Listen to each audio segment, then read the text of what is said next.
안녕하세요. 김호준입니다. 대북 특사단이 6줄의 남북 합의 결과를 발표했습니다. 4월 말 남북 정상회담, 문재인, 김정은 한라인, 비핵화 의사표명, 북미 대화 용의, 그리고 남측 공연단의 평양 초청. 하나같이 기대 이상의 성과입니다만 특히 한반도 비핵화는 선대의 유언이라고 밝힌 대목이 중요합니다. 비핵화 없는 항구적 평화체제는 불가능하죠. 한반도는 75년째 정전 상태입니다. 전쟁을 일시적으로 멈춘 상태. 전쟁이 끝났다는 선언을 무려 75년 동안이나 유예하고 있는 거죠. 미국이 그 긴 세월 동안 평화협정을 체결해 주지 않고 있습니다. 올림픽 예술의 단일팀, 한반도기, 동시입장, 응원단, 공연단, 그리고 이번에 합의된 남북 정상회담, 한라인, 그리고 북미 대화 모두 이 한반도 평화체제를 향한 중간 과정일 뿐입니다. 그동안 기회가 전혀 없었던 건 아니죠. 2번의 정상회담이 있었습니다. 이번이 정말 어렵게 찾아온 3번째 기회죠. 이 3번째 기회는 절대 놓치지 말자. 이 기회를 방해하는 자는 결코 용서하지 말자. 김어준 생각이었습니다. 시사인의 김은지입니다. 이렇게까지 획기적인 뉴스가 나올 줄 몰랐어요. 네, 그렇죠. 전 세계가 주목하고 있는 상황입니다. 잘해보자 이 정도 수준일 줄 알았는데 그게 아니에요. 예, 대북 특사단이 가지고 온 보따리가 어마어마한데요. 예. 일단 그 뉴스를 짚어주십시오. 네, 가장 큰 뉴스는 문재인 대통령과 김정은 북한 노동당 위원장이 오는 4월 말에 판문점에서 제3차 남북 정상회담을 열기로 했습니다. 또 북한은 한반도 비핵화와 북미 대화 의지를 분명하게 하고 대화가 지속되는 동안에는 추가 핵실험이나 탄도미사일 시험 발사를 하지 않겠다라고 약속했습니다. 그러니까 1박 2일 동안 대북 특사단 역할을 했던 정의용 청와대 안보실장이 어제 저녁에 밝힌 바인데요. 총 6개로 이루어진 특사 방북 결과 언론 발표문을 발표했습니다. 이게 요즘 하도 뉴스도 많고, 예. 우리 눈길을 끄는 뉴스가 여기저기서 막 터지고 있습니다만, 이 남북 관계에 있어서 어제 나온 뉴스만큼 큰 뉴스는 없는 것 같아요. 왜냐하면 다른 뉴스는 특정 영역에 영향을 미친다면 이거는 여기 사는 모든 사람한테 다 영향을 미친 뉴스니까요. 여기 보면 정상회담, 3번째니까 그렇다. 고 넘어가려고 하다 보니 판문점이라는 단어가 남쪽으로 와요. 남쪽으로. 예, 네. 처음입니다. 북한의 최고 지도자가 남한에 오는 것은요. 그러니까요. 지금 김일성, 김정은, 김정일 시대에 이래 75년 만에 처음으로 내려오는 거거든요. 예, 남쪽의 판문점에서 한다. 그리고 한라인이 있긴 있었어요. 근데 지금 이 한라인은 문재인, 김정은 다이렉트 라인이에요. 네, 이제 그것을 설치하고요. 남북 정상회담 전에 첫 통화를 하겠다라고도 밝혔습니다. 네. 그리고 이 두 가지는 그나마 예상됐던 사안인데 예상이 안 됐던 사안이 뭐냐면 물론 남측에서 한다는 거는 아마 이제 그 판문점을 넘어서 이제 그 군사병력을 넘어오는 장면은 굉장히 역사적인 장면이 될 것으로 보이는데요. 예. 거길 넘어올 거 아닙니까? 예, 그렇죠. 예, 굉장한 장면이 될 것 같고. 예상치 못했던 건 뭐냐면 이제 비핵화 얘기예요. 비핵화 얘기. 선대 유언이다. 저희가 잠시 후 정세현 장관과 이 문제 자세히 짚어보겠지만 굉장히 획기적입니다. 비핵화. 그리고 체제 보장되면 핵을 우리가 가지고 있을 이유가 뭐가 있어. 이런 이야기. 또 예기치 못했던 게 뭐냐면은 앞으로 이제 4월에 네, 한미 관련된 군사훈련이 있습니다. 군사훈련 있으면 긴장이 고조되고 북한이 그러면 미사일 또 쏘고 이거 어떻게 할 거냐. 연기하자 말자 얘기하고 했었거든요. 연기를 할 수 있느냐 아니냐 막 얘기했는데 군사훈련 하라는 거 아닙니까 지금?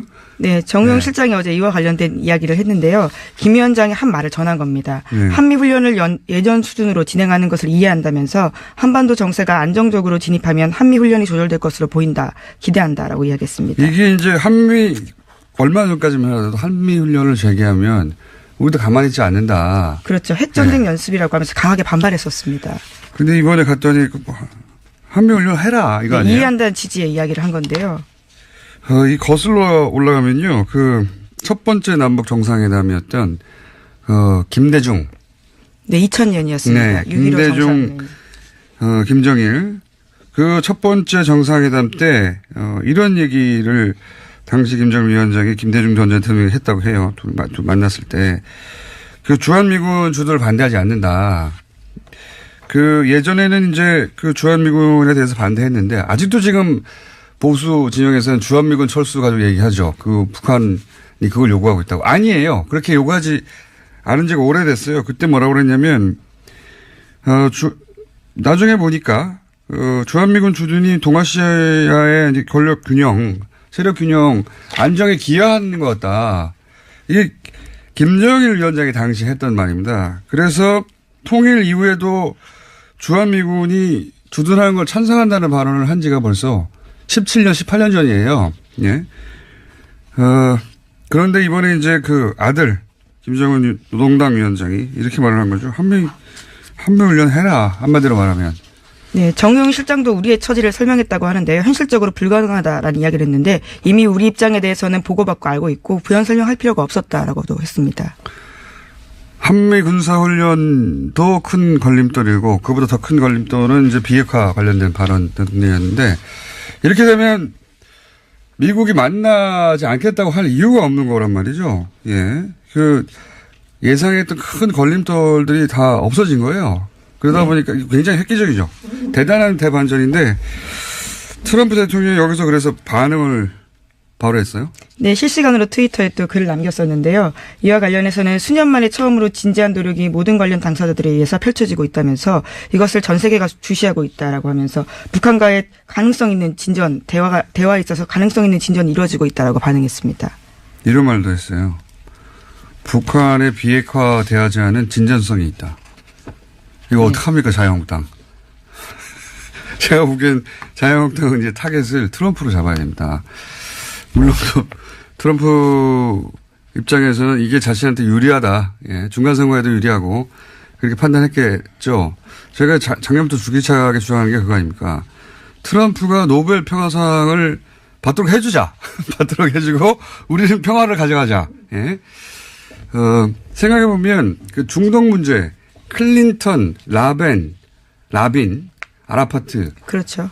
세 사람이 그 팔레스타인 문제에 큰 진보를 이루면서 노벨 평화상을 3자 공동으로 수상을 했어요. 상상이지만, 예. 이 문제가 잘 풀리면 정말 이상한 조합 아닙니까? 김정은, 문재인, 트럼프. 3인의 공동 수상도 가능한데 다 필요 없다. 트럼프 가져가라. 그거 가져가고, 남북 문제가 여기서 됐으면 좋겠는데. 네, 의미 있는 발언들 여러 가지로 또 쏟아냈는데요. 오늘 아침 새벽에 나온 뉴스를 보면 트럼프 대통령이 스웨덴 총리와 정상회담 가지기 전에 기자들과 만나서 북한의 태도에 대해서 또 긍정적으로 평가했다라고 합니다. 그래서 평창 동계올림픽 성공적으로 개최됐다라고 이야기하면서 북한이 아주 좋았다고 생각한다. 이런 식으로 평가도 했습니다. 그게 다 이제 자기 덕분이란 말이죠. 자기 덕분이란 말인데 본인이 그렇게 생각해서 이 사안들이 급속도로 진행이 됐으면 좋겠고, 예. 그리고 이 방북했던 대북 특사단이 고스란히 이제 정의용 안보실장하고 서훈 국정원장이 바로 미국을 간다는 거 아닙니까? 예, 내일 미국으로 방문해서요. 트럼프 행정부에 대해서 이번 방북 성과를 설명할 방침이라고 합니다. 또 곧 이어서 중국과 러시아, 일본에도 이번 협의 내용을 전하고 협조를 요청할 계획입니다. 그러니까 이 특사단이 예, 뺑뺑뺑 돌고 오는 거예요. 다 뺑뺑뺑 돌고 오고 관련해서 저도 뉴스 보고 나서 이제 외신들 쭉 뒤져봤는데 굉장히 크게 보도합니다. 외신들이. 당연하겠죠. 지금 트럼프와 북한 간의 긴장 관계에 대해서는 엄청나게 전 세계적 보도가 있었으니까. 네, 지난해 9월에도 저희도 굉장히 많이 말씀드렸었는데요. 그때에 비하면 정말 중대한 반전입니다. 그래서 뭐 르몽드도 탑 기사고 웬만한 외신들은 다 탑 기사예요. 예, 미국 언론도 다 보도하고 있죠, 지금. 네. 네, 뉴욕타임스는 이렇게 보도하고 있는데요. 북한과의 관계를 개선하려는 문재인 대통령의 노력이 중대한 이정표를 세웠다라고 했습니다. 또 CNN도요. 북한이 불과 몇 달 전만 해도 미국을 쓸어버리겠다고 선언했었는데 그것을 고려하면 놀랄만한 발표다라고 했습니다. 중대한 반전, 놀랄만한 발표, 중대한 변화, 뭐 그렇게 생각하지 않을 수 없죠. 반기지 않는 나라가 딱 한 나라 있어요. 일본이에요. 네, 재팬 패싱까지 우려하는 분위기가 감지되고 있다고요. 오늘 아침 한국일보가 전하고 있습니다. 그러니까요. 전 세계에서 이제 놀랍다 혹은 반갑다인데 일본은 당혹스럽다예요. 예. 네, 당혹스럽다. 네, 관방장관이 직접 밝힌 이야기이기도 한데요. 대화를 위한 대화는 지금까지 전혀 의미가 없었다라면서 기존의 입장을 재확인했다라고 합니다. 일본만 싫어하는 뉴스입니다. 현재. 사실은 한반도 정세가 불안한 것이 아베 정권에 큰 도움이 되어 왔거든요. 현재까지. 그런데 이제 자기들 없이 전 세계가 반기고 북한 문제가 급속도로 진전이 되고 그럼 아베 정권의 큰 지렛대 하나가 사라지는 거기 때문에 반갑지 않은 게 확실하고 게다가 이런 큰 국제적 이슈가 돌아가는데 일본이 빠졌잖아요. 예, 전혀 끼지 못하고 있다 보니까 재팬 패싱이라는 이야기가 한 2주 전쯤에 저도 하는 것 같은데 나오고 있고 예, 굉장히 큰 뉴스입니다. 예, 그리고 자유한국당에서는 이제 그렇게 문제 제기를 하죠. 조건부 합의에 불과하지 않느냐 뭐 이런 비판도 있더라고요. 네, 오히려 핵보유국 지위를 인정했다라는 식의 주장도 펼치고 있습니다. 그거는 말이 안 되는 것 같고요. 예. 조건부에 불과하다는 이야기는 이게 월세 계약서도 구석구석 조건으로 가득 차 있습니다. 한 장짜리. 조건이 없는 계약서가 있어요. 협상이. 당연히 조건이 있죠. 예. 무조건은 주인하고 노예나 있는 겁니다. 그 자체는 비판이 안 될 것 같고 제가 보기엔 트럼프 대통령하고 보수정당이 싸워야 될 상황인 것 같습니다. 뉴스 굉장히 큰 뉴스여서 좀 짚어봤고 잠시 후에 정세현 전 장관과도 얘기 나눠보겠습니다. 다음 뉴스는요? 네, 검찰이 한 차례 구속됐다가 구속적부심으로 풀려났던 김관진 전 국방부 장관에 대한 두 번째 구속영장 청구도 법원에서 기각됐습니다. 오늘 새벽 서울중앙지법 허경호 영장전담 부장판사가 밝힌 바인데요. 허 부장판사는 종전에 영장이 청구된 사실과 별건인 본건의 범죄 사실에 대해서 다툴 여지가 있다면서 이미 진행된 수사와 수집된 증거의 내용으로 볼 때 피의자가 도망하거나 증거를 인멸할 염려를 인정하기 어렵다라고 밝혔습니다. 김관진 전 장관이 전 안보실장이 기각됐다. 예. 네, 두 번째는 아니고요. 정확히는 첫 번째 영장은 나왔었는데 구속적부심으로 나왔고요. 이번에 또 두 번째 영장은 또 그렇죠. 기각됐습니다. 세 번째 영장 청구가 들어갈 것 같다. 저는 그렇게 생각이 듭니다. 네, 검찰이 예. 현재 반발하고 있는 중입니다. 자, 그렇고요. 다음은요. 네, 관련된 뉴스가 하나 더 있는데요. 이명박 정부 시절에 기무사가 대통령 비난 댓글을 단 민간인 누리꾼 정보를 불법으로 수집하고 신원을 파악했다라고요. 어제 KBS가 보도했습니다. 이에는 민간 포털 사업자도 동원됐다라고 하는데요. 이 모든 내용들은요. 또 기무사 문건에 나와 있다고 합니다. 이게 이제 뭐 정치인이나 유명인이나 연예인이나 소위 이제 대중 영향력이 있는 인사뿐만 아니라 그 개인을 상대로 한 거거든요. 예, 그렇죠. 군의 보안방첩부대가 민간인을 상대로 한 겁니다. 예, 진짜 국민하고 싸운 거예요. 예, 그런 내용이 나오고 있는 와중이고 워낙 뉴스가 커서 이 사안이 잘 안 다뤄지고 있는데 묻히고 있는데 반역이죠, 반역.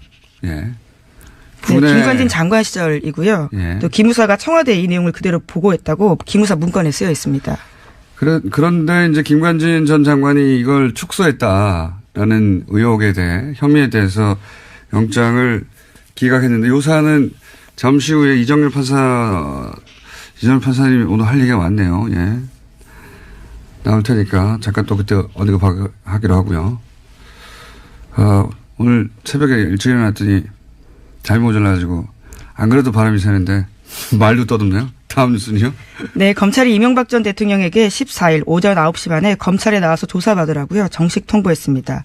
검찰 관계자는 지난해 파면 신분이었던 박근혜 전 대통령 때보다 이틀 더 긴 8일을 줬다라고 하면서요. 전직 대통령에 대한 예우를 하고 있다라고 밝혔고요.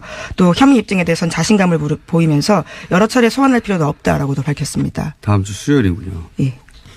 드디어 나옵니다. 예, 제가 이번에 10년간 조사했는데 드디어 포토라인에 서시는군요. 예.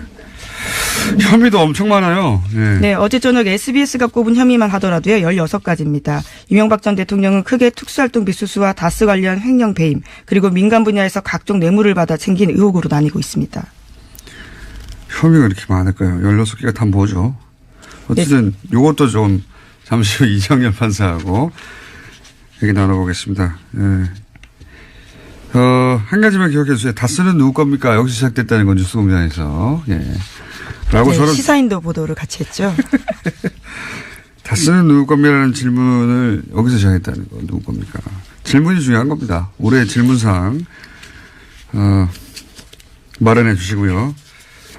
자, 혐의가 너무 많아가지고. 네, 그렇죠. 그리고 저희가 대부분의 것들을 다뤘기 때문에, 예. 대부분 들어본 혐의들입니다. 예, 전혀. 되게 돈과 관련되어 있는 혐의들입니다. 예. 지금, 최근에 나온 뇌물만 해서 100억이 넘어갔어요. 뇌물만 해서.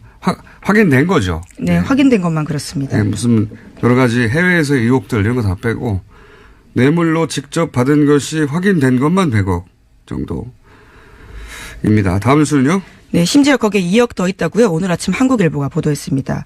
검찰이 이명박 전 대통령이 또 다른 수억 원의 뇌물을 받은 정황도 확인했다라고 하는데요. 서울중앙지검 특수 2부는 이명박 전 대통령 쪽이 2007년 대선 전후로 ABC 상사 회장 손모 씨로부터 2억 원을 받은 정황을 포착했다고 합니다. 이 업체는 서울 지하철 2호선 강남역 일대에 대표적 명소로 꼽히는 뉴욕 제과를 인수 운영했다는 회사인데요.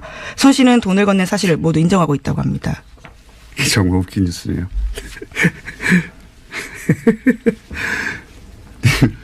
빵집 아닙니까? 굉장히 빵집. 유명한 빵집이었죠. 예, 유명한 빵집이 예를 들어서 대기업 체인점도 아니잖아요. 예, 재벌들한테 받았다는 게 아니고 물론 유명한 빵집이지만 강남역에 지금도 있나요? 전통적인 오래된 약속 장소 대명사였죠. 그렇죠. 여기에. 강남역 뉴욕 제과는 만남의 장소입니다. 아, 지금은 없다고 하네요. 저희 PD가. 지금은 없는데 굉장히 유명한 빵집이잖아요. 전국에 체인으로 다 있는 것도 아니고 그냥 큰 빵집 아닙니까? 여기서 무슨 뇌물을 또 받았어요. 예, 돈을 건넸다고 인정한 손 씨는요. 이명박 전 대통령 재임 기간에 민주평화통일자문회의 서울시 부의장이 임명됐다라고 합니다. 그 대가가 아닌가 하고 검찰을 의심하고 있다고 하는데요. 민통은 이게 무보수인데 왜 거기에 돈을 주고 갔을까요? 또 거기다가요. 부의장이 임명된 뒤에는 국민훈장 모란장을 받았다라고도 하는데요. 여러 가지 대가성이 있지 않았냐라고 의심하고 있는 상황이라고 합니다. 아니 이 자리가 가서 돈 버는 자리가 아니라고요. 네, 지형유지라는 점을 가시할 수 있는 자리라고 하는데요. 또 그러한 소위 스펙을 통해서 정치권에 진출할 수도 있고 다양한 의미로 쓰일 수 있는 자리죠. 민주평통이 이게 명예직 자리거든요. 예. 그것도 웃기지만 이 빵집에서 돈을 받는다는 게 너무 웃기네요. 빵집에서도 2억을 받았는데 다른 곳에는 안 받았겠습니까? 제가 말씀드렸죠. 이분은 공과사가 분명하다고. 예. 친한 건 친한 거고 마음은 돈으로 표현해야 되는 겁니다. 다. 정말 빵집이 나올 줄이야. 자, 다음은요. 네, 이건희 삼성전자 회장 차명 주식 관련된 소식도 계속해서 전해드리겠습니다. 오늘 아침 한겨레 신문 보도인데요. 금융당국이 이건희 회장의 본인의 차명 계좌에 보유하고 있던 계열사 주식을 처분하는 과정에서 지분 공시를 제때하지 않았거나 누락했다는 혐의를 포착하고 조사에 들어갔다라고 합니다. 아, 이제야 하는 거군요. 예. 이거 뭐 10년 전에 했어야 될 내용인데 지금 조사하면 뭐합니까 이제. 네, 어쨌거나 조사 결과에 따라서 이 회장이 수억 원대 과징금을 부과받거나 수사기관에 고발될 수는 있다라고 하는데요. 현재 이 회장은 병상에 누워있는 상태입니다. 이건희 회장을 고발하는 게 무슨 의미가 있어요 지금. 예. 그리고 어제 뭐 대략 30억 정도의 과징금 얘기했잖아요. 아니 그때 차명으로 그때 확인된 것만도 4조가 넘는데 예. 금융당국이 이것을 조사하는 게 아니라 금융당국을 조사해야 돼요. 이때까지 뭐 했냐고. 삼성과 관련해서는 정말 기적 같은 일들이 벌어지는 건 기적. 네. 다른 모두에게는 적용되지 않는 기적이 삼성에게만 적용이 돼요. 예. 이제 조사했다. 예. 그리고 예, 조사에 들어간다라는 예, 거고요. 그렇죠. 금융당국이 이 회장의 뭐 자금의 수상한 흐름을 포착했다. 무슨 의미가 있습니까? 이건희 회장을 지금 고소고발을 해봐야. 자, 여기까지 하겠습니다. 시사인의 김은지였습니다. 감사합니다. 모두에게 충격을 남긴 사건이죠. 안희정 전 지사 사건. 이제는 이제 형사적인 관점에서 이 사안이 어떻게 진행될 것인가 이야기가 많습니다. 법인 동안의 이정열 전 판사님 나오셨습니다. 네. 안녕하십니까. 저희가 이제 정치적 권력형 비리에 대해서만 항상 다루다가 근데 이건 권력형이기 때문에 그렇죠. 예. 이 역시 다뤄야 될 사건이 됐습니다. 워낙 주목도도 크고요. 예. 자, 제가 어제 이제 잘 모르는 짧은 그러나 이 사법기관이라든가 이런 데 많이 들락거리는 사람으로서 이것은 업무상 위력에 의한 간음 정도로 형법으로는 다뤄지지 않겠냐. 이 정도 얘기했습니다. 예. 정치적으로는 도덕적으로는 윤리적으로는 이제 끝난 사건이에요. 사건 자체는. 이제 앞으로 남아서 진행될 이야기들은 그러면 민사적으로 형사적으로 이런 얘기가 나올 텐데 우선 이게 맞습니까? 현재 주어질 수 있는 혐의가 업무상 위력에 의한 간음? 그렇죠. 공장장님께서 정확하게 항상 말씀하시잖아요. 그러니까 비교적 그렇습니다. 네. 저는 아주 그러신 것 같습니다. 그렇죠. 아주 정확하게. 예, 발음만 빼고 대부분 정합니다. 예. 언론에서나 일부 어디서 이제 위계에 의한 것이 이제 중점이다라는 식으로 얘기는 나오는데, 그러니까 위력, 위계 이게 다 어려운 한자말이어서. 그렇죠. 예. 간단하게 그냥 말씀드리자면 위력은 일종의 좀 겁을 주는 협박이랑 비슷한 개념이라고 생각하시면 되고, 그다음 위계는 속이는 거예요. 사기친다라고 하는 개념이면은 거의 비슷합니다. 예, 그러니까 그렇군요. 지금 위계에 의한 간음이 없는 건 아닌 것 같은데, 근데 그때 이 비서분께서 인터뷰를 하실 때 주된 내용은 결국 자기는 그냥 일개 비서고 상대방은 지사고, 그러니까 지위 차이도 있고 권력의 차이도 있으니까 자기가 거부할 수 없었다라고 하는, 그러니까 자기가 속았다는 개념보다는 어떤 겁을 먹었다라고 하는, 저항할 수 없었다는 그런 개념이었었거든요. 지금 이제 소위 미투의 본질 혹은 전형적인 케이스. 그렇죠. 구조적으로는 그렇습니다. 네. 이제 거부할 수 없는 상대가 압도적으로 큰 권력, 지위 또는 자기한테 불이익을 줄 수 있는 상사나 해당되는 거죠. 그렇죠. 예, 그러니까 오히려 위계에 의한 간음이나 추행으로 간다는 거는 이 미투 운동의 본질과 다르게 보자는 거니까 오히려 그런 거는 물론 속내는 그렇지 않을 수도 있겠지만 좀 경계해야 되는 거죠. 오히려 업무상 위력에 의한 간음이나 추행이 맞습니다. 그러니까요. 지금은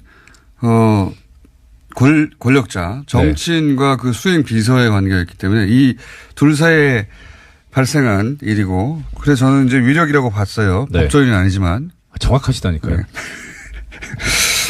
제가 좋아할 일은 아닌 것 같습니다만, 어쨌든 그런 상태인데, 여기서 한번 이제 따져보겠습니다. 네. 우리 이제 용어들 막 혼동해 쓰는데 간도 있고, 간음이란 다 좋은 단어는 아닙니다만, 있고, 추행도 있고, 여러 가지 단어들이 등장하잖아요. 성폭행도 있고. 법률적으로 이게 구분이 됩니까? 법률적으로는 성폭행이라는 용어는 안 쓰고 성폭력이라는 용어가 있는데요. 성폭력이라는 용어 안에 포섭되는 게 법적으로는 강간하고 추행이 있습니다. 강간과 추행. 예. 그러니까 이제 우리 보도상으로는, 언론상으로는 이제 이게 좀 너무 단어가 강한 느낌을 가지고 있으니까 강하죠, 성폭행, 성추행 이렇게 좀 순화해서 표현을 하자라고 하는데, 성폭행은 강간과 같은 개념이고, 그렇죠. 성추행은 그야말로 추행이고요. 강제추행과 같은 개념인데, 이 차이는 그겁니다. 법정 용어니까 성교행위가 있었느냐 아니냐에 따라 달라집니다. 성교행위가 있었으면 그러면 간음행위, 강간행위가 되고, 없었으면 이제 추행이 되는 거고요. 네, 저희가 대부분 사회사건에 나오는 이야기라, 사회부에서 다룰 내용이라, 저희는 다룬 적이 없는 영역이긴 한데, 이건 어쨌든 정치인이 연루됐기 때문에. 예, 그렇습니다. 자, 그러면 아까도 말씀드렸지만 정치적으로, 도덕적으로, 윤리적으로는 끝난 사안입니다. 대중들의 판단도 끝났고. 그런데 이런 얘기를 했어요. 처음에 비서실에서의 첫 반응이었던 것 같은데, 합의에 의한 관계였다, 이렇게 얘기를 했습니다. 비서실이 이 정도 예산을 자기들 마음대로 하진 않았을 테니까 자기들 뭐 전후 상황 파악하고 대응한 거겠죠. 1차 네. 반응이었던 것 같고.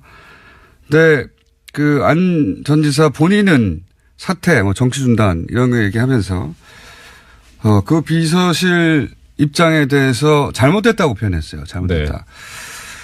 네. 이게 본인에게는 직접 확인이 전혀 안 되고 있기 때문에 예. 그 주변에 이제 연락해서 저도 좀 취재를 해봤어요. 어떤 의미냐 이거에. 네. 뭐 본인이 아니니까 정확하게 아무도 말할 수는 없는데 제가 알아본 결과로는 일단 법적으로 뭐 인정했다기보다는 정치 도의적으로 사과하는 차원에서 나온 발언이다. 네네. 는 정도로 이제 1차적으로는 제가 이해를 했는데 이게 뭐 정치적으로나 윤리적으로는 쟁점이 될 수 없는 대목인데 법률적으로는 쟁점이 될 수 있는 대목 아닙니까? 본인이 성폭행을 인정했다는 거하고 예. 그것이 합의에 의한 관계를 주장하는 거하고는 완전히 다른 얘기 아닙니까? 그건 다르죠. 네. 네. 그러니까 정치적 수사 일종의 그렇게 파악하신 또 이 공장장님의 견해가 탁월하신 정확한. 그러니까 이게 지금 뭐냐면 네.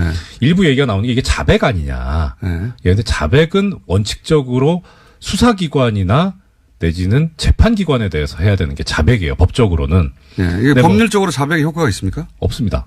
다만 예. 네. 그러니까 요건이 두 개가 있는데 하나는 수사기관이나 재판기관에 대해서 해야 된다는 그런 요건이 있고 또 하나는 뭐 자기의 어떤 생각이나 이야기를 다른 글이나 서면으로 나타낸 것도 그런 것도 나중에 자백의 효과가 있는 부분도 있긴 한데 그게 자백의 효과가 있으려면 대체로 범죄 사실과 유사한 어느 정도 근접한 정도의 사실관계가 나타나 있어야 됩니다. 전후 사실관계를 적시하고 이거에 예. 대해서 내가 인정한다. 그렇죠. 그러니까 지금 이 얘기는 뭐냐면 비서실에서 합의에 의한 관계라고 했는데 그건 잘못됐다라고 하는 거는 뒤집어서 표현하면 합의가 없었다는 얘기 정도는 되잖아요. 네. 그러니까 합의가 없었고 어떤 강제력이 있었구나라고 하는 일종의 정황 증거로서는 효력이 되지만 이거 완전 성폭행이네.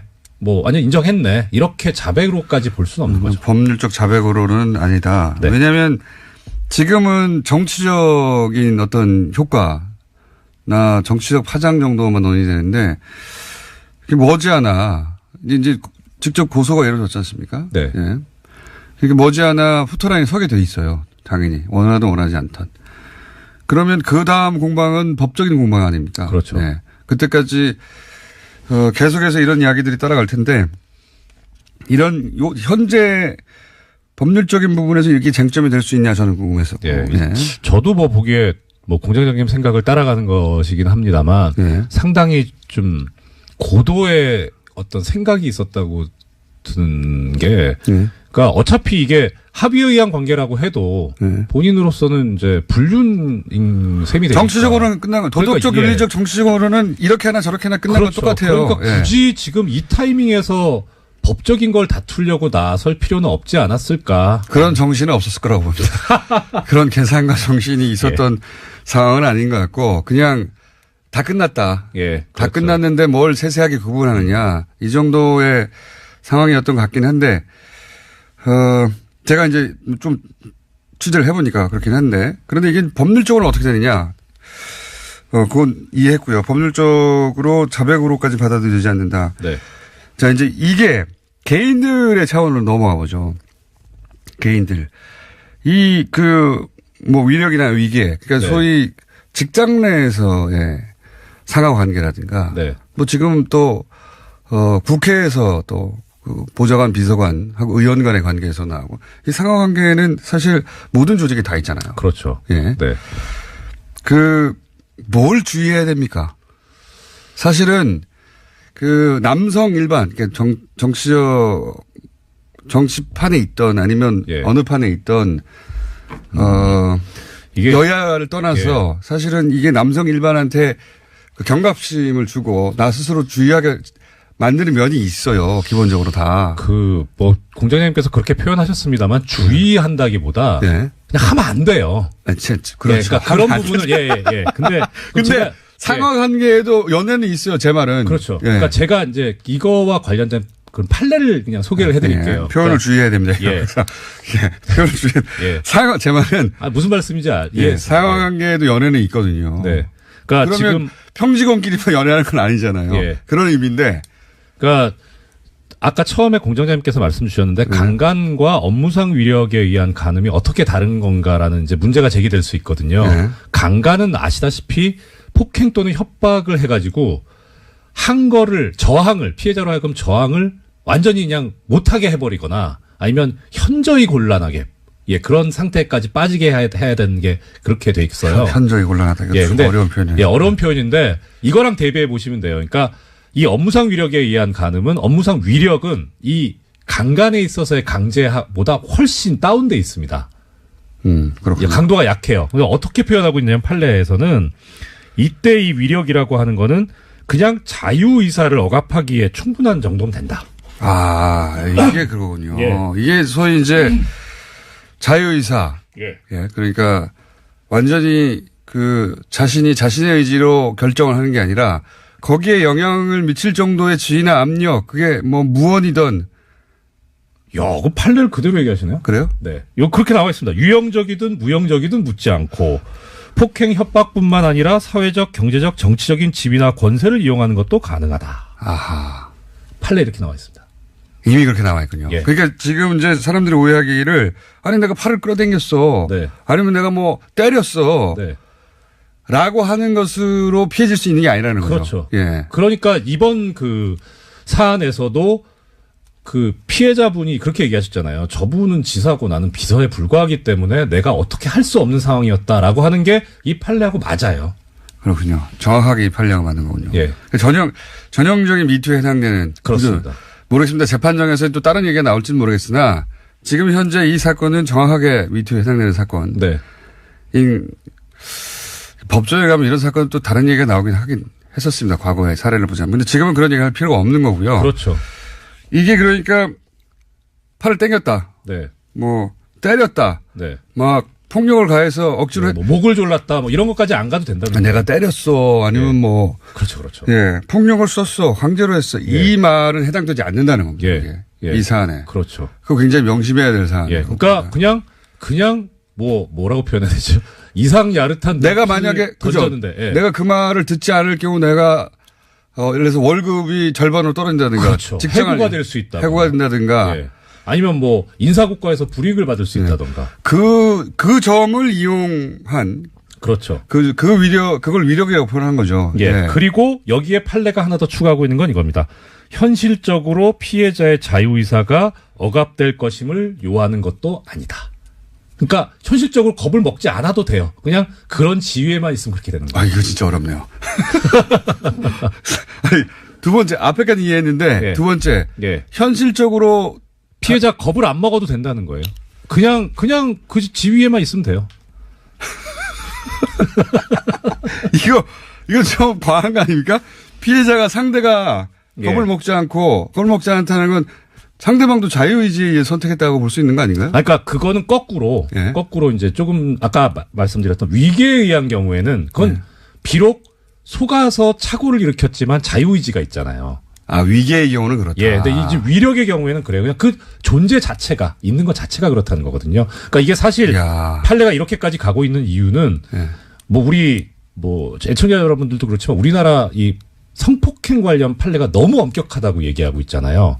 그러니까 쉽게 인정되지 않는다는 거죠. 그렇죠. 그러니까 현실적으로 반항을 하지 않으면 성폭행이 안 된다고 이렇게 하고 있는 거 아니냐는데 그것도 오해가 있기는 하지만 아무튼 그건 그렇더라도 지금 저 업무상 위력에 의한 간음 이 부분을 완전히 폭넓게 인정을 해버림으로써 그 부분을 좀 상쇄를 시키고 있어요. 그렇군요. 우리 법 현실이 이러하기 때문에 또 사회 인식이 이러하기 때문에 여성의 관점에서 법률을 해석하는 경우가 오랫동안 없었기 때문에 거꾸로 이걸 폭넓게 인정한다. 그렇죠. 그러니까 사실 또 역으로 보면 이런 업무상 위력에 의한 간음죄라는 게 있기 때문에 강간죄의 성폭행 그 범죄의 폭이 좁아질 수밖에 없어요. 이렇게 이걸 넓혀 놓으니까 그쪽은 좁아져야죠, 사실. 아, 그렇군요.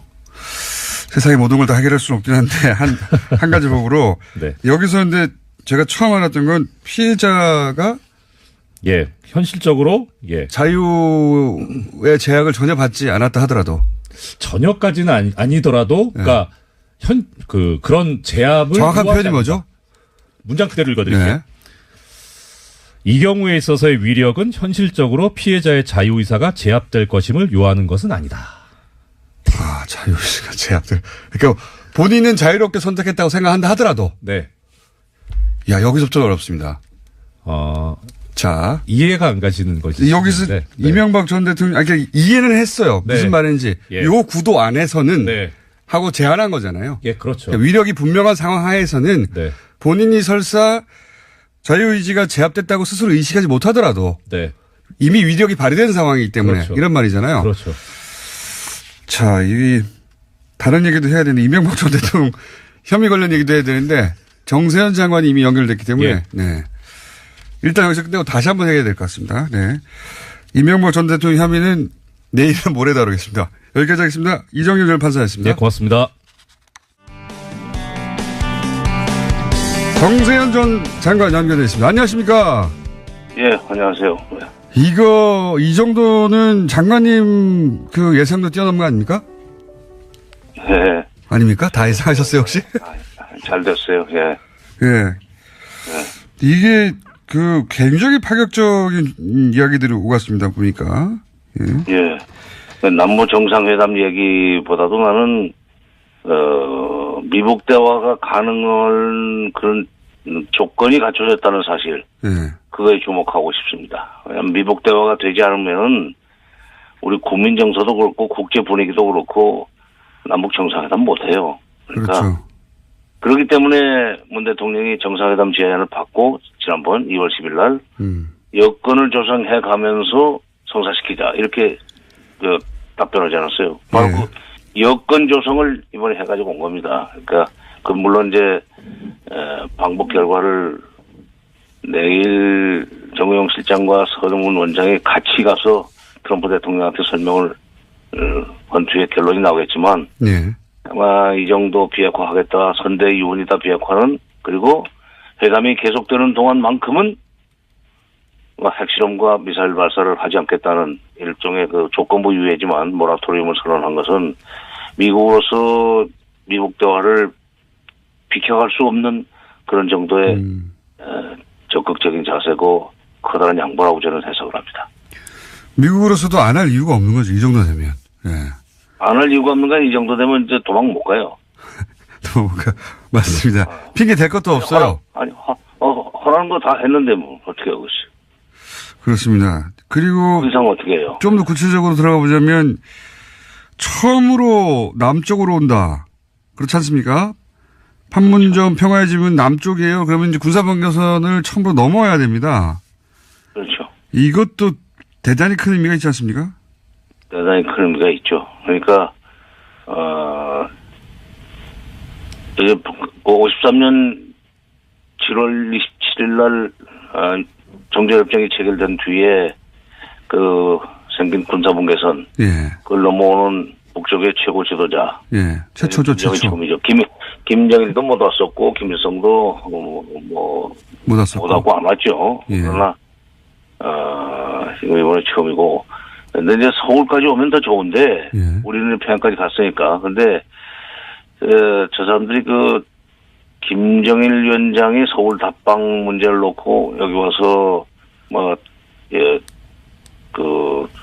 가능성을 조사를 한 적이 있었습니다. 그때 나온 얘기인데, 자기네들은 여러 가지 경호상의 어려움 점이 없지만은 네. 통제가 되니까 예. 남쪽은 그게 안 되지 않습니까? 이거 가지고 무슨 망신을 당할 줄 알고 서울로 가시라고 하겠습니까? 그러니까 차라리 무슨 제주도는 할 수 없겠는가 해서 서귀포까지 간 적도 있었고 가본 적도 있었고 그런 타진을 안 한 건 아니었군요. 그동안.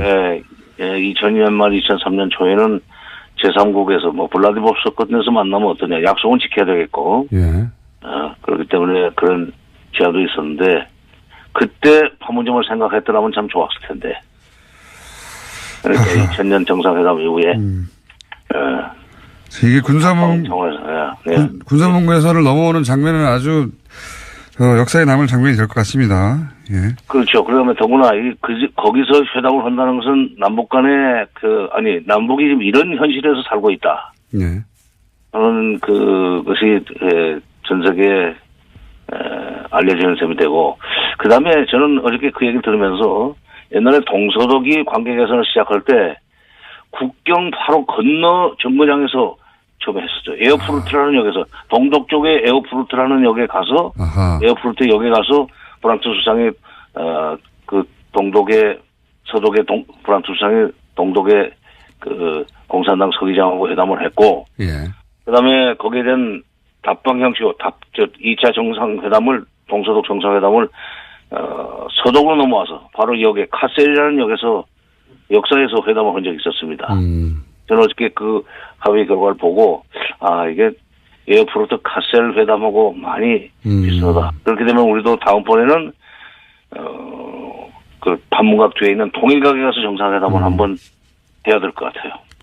그렇겠네요. 이것도 굉장히 큰 의미 있는 것 같은데, 대단한 의미가 있는 것 같은데, 그 군사, 이제 그 선친의 유언이다. 유언이 아니라 유지다. 네. 그러면서 한 발 더 나가서 이제 그 군사훈련 재개해도 괜찮다. 여기까지 갔지 않습니까? 그것도 큰 거예요. 그러니까. 비핵화하고 군사훈련 재개까지 다 묶어서. 네. 이게 시비 걸 수 없을 만큼 다 가버렸어요. 그죠?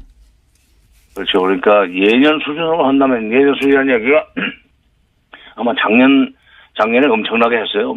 괌에서 B1, B가 뜨고 이른바 전략 자산이 그냥 왕창 떠가지고 북한을 정말 겁나게 했는데, 예. 이번에는 그러니까 그런 거 안 나오고 그냥, 말하자면, 병력 훈련, 그러니까 재래식 병기를 가지고, 그 다음에 또 규모도, 병력 규모도 그렇게 크지 않게 하는 거야. 우리가 참을 수 있다. 그 대신 그런 만큼 대담하지 않은 얘기예요. 맞습니다. 이제 대화의 전제 조건으로 삼았던 것들이, 그리고 그 전제 조건이 굉장히 해결하기 어려울 것이다. 라고 했던 것들이 이제 걷어졌습니다. 이렇게 되면. 북한으로서는 미국과 반드시 대화하고 싶다. 이런 거 아니겠습니까? 그렇죠. 바로 그겁니다. 그러니까 그만큼 대화를 저시 필요하기 때문에 이렇게까지 나왔는데, 이걸 계기로 해서 미국 간에도 대화가 시작이 되고, 그 다음에 또 정상회담도 되고, 또 북핵 문제가 기본적으로 해결되려면, 특히 비핵화 프로세스와 평화협정이 동시에 진행이 되려면 육자회담이 열려야 돼요. 예. 육자회담이. 그러니까 이거 지금 미국 설명 끝나고 정의용 실장은 중국 러시아를 가고, 서훈 원장은 일본을 가는 걸로 돼 있어요. 네. 육자회담 참가국들 다 도는 겁니다. 이렇게 되면은, 미국 대화 이후에 육자회담을 하도록 기반을 닦아야 된다는 우리 정부의 정책 의지가, 드러난다고 보는데, 그 문제는 육자회담을 가면 이제 9.19 공동성명, 2005년 9.19 공동성명 구도로 돌아가야 된다는 얘기가 되고, 그렇게 되면 이미 합의가 된 거를 이행만 하면 되기 때문에 상당히 빠른 속도로 비핵화 내지는 평화협정 문제가 해결 국면으로 들어갈 수 있으라고 봅니다. 우리 좀 편하게 살 수 있는 시간이 당겨질 것 같아요. 이 말도 굉장히 이제 귀에 꽂히는 말입니다. 체제가 보장되면 핵이 왜 필요하겠느냐. 그렇죠. 네. 네. 체제 보장을 위해서 핵을 개발한 거, 사실 핵의 보유 양으로 보자면 북한과 미국이 비교도 안 되니까요. 그렇죠. 핵 몇 개 가지고 있다고 미국을 이길 수 있는 것도 아니고, 핵은 자기 체제 보장을 위해서 만들었다는 거를 거꾸로 보면 자백하는 것과 마찬가지 건데. 그렇죠. 이제 가장 어려운 거는 그럼 어떻게 체제를 보장할 것인가. 서로. 그냥 수교예요. 수교. 네. 미국 수교. 그리고 평화협정. 적대시 정책 포기라는 것은 그냥 그건 순서에 들어가 있는 얘기지만, 수교까지 하고 나면 적대시 정책 군사적으로 적대를 못하죠.